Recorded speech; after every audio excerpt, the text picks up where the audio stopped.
kauna-unahang pagkakataon nagbigay ng reaksyon si Vice Ganda sa hiwalayan ng Kathniel. Isa si Vice sa close friends ng dalawa na si Catherine Bernardo at Daniel Padilla. Pinaka-close ni Vice sa dalawa ay si Daniel. Matapos ang hiwalayan, kinamusta agad ni Vice Ganda si Daniel at sinabing malalagpasan din nila ang problema na yan.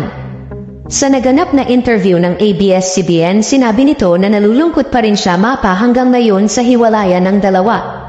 Inintriga naman sa comment na sa close friends din ni Vice ang kapamilya actress na si Andrea Brillantes. Bakit hindi natanong kung siya ba ang dahilan ng hiwalayan ng dalawa?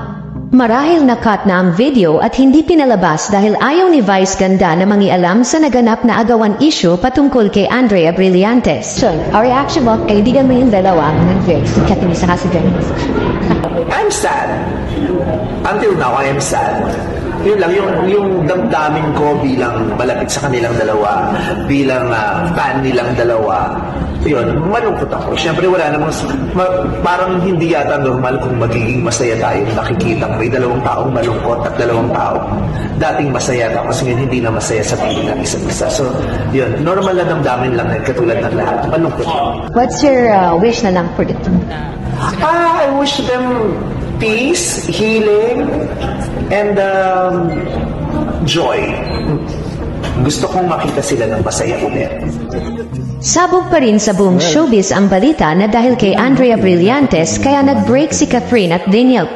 Madaming naaawa sa actress na si Andrea dahil wala naman raw mga ebidensya na magpapatunay na may relasyon sila ni Daniel.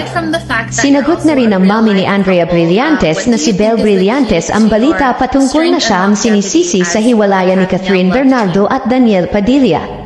Sagot lang nito, wag raw pagbintangan ang kanyang anak dahil dumadaan na raw ito sa depression dahil sa mga sinasabi ng tao patungkol dito. Sa ngayon say ng publiko, dapat na talagang magsalita ni Andrea Brillantes patungkol sa issue na ito. Dahil walang magagawa ang kanyang pananahimik at talagang uulanin siya ng pangbabatikos kung hindi pa rin siya magsasalita na wala silang relasyon ni Daniel Padilla. Iyon lamang po, ano ang masasabi mo sa balitang ito, comment mo sa ibaba.